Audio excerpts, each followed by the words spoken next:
Hey guys, welcome to Swadhyay, the power of self-learning.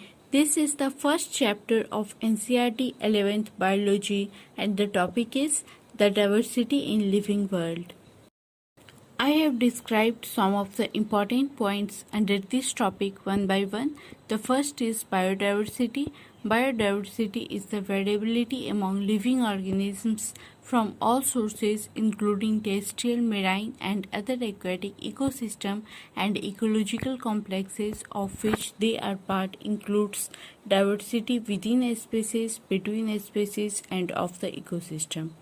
There is a need to standardize the naming of living organisms such that a particular organism is known by the same name all over the world to avoid any type of confusion.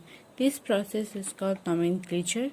Nomenclature is possible when the organism is described correctly and we know to what organism the name refers to.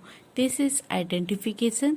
Scientists assign a scientific name to each non-organism which is acceptable to biologists all over the world.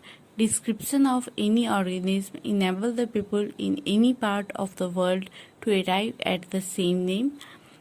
ICBN and ICJN provides the scientific names for plants and animals respectively based on principles and criteria. Bionomial nomenclature was given by Cadellus Linnaeus, the system of providing a name with two components. The two components are generic name and a specific epithet. Scientific name of mango is Mangifera indica. The universal rules of biological nomenclature are as follows.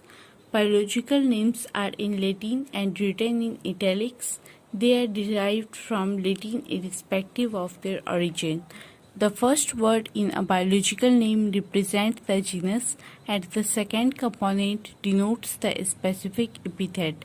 Both the words in biological name when handwritten are separately underlined or printed in italics to indicate their Latin origin. The first word denoting the genus starts with capital letter and a specific epithet starts with a small letter. Classification. It is the process by which anything is grouped into convenient categories based on some easily observable characters. Taxonomy. Based on characterization, all living organisms are classified into different categories. This process of classification is taxonomy. The scientific term for categories is taxa.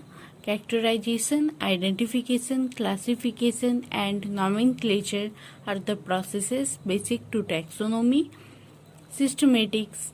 The branch of study deals with different kinds of organisms and their diversities and also the relationships among them is referred to as systematics. The word systematics is derived from Latin word systema, which means systematic arrangement of organism. Linnaeus used Systema Naturae as title of his publication. The scope of systematics include identification, nomenclature, and classification. It also deals with evolutionary relationship between organisms. If you find my video informative, like it, share with your friends, and subscribe to my channel. Stay tuned for more topics. Thank you.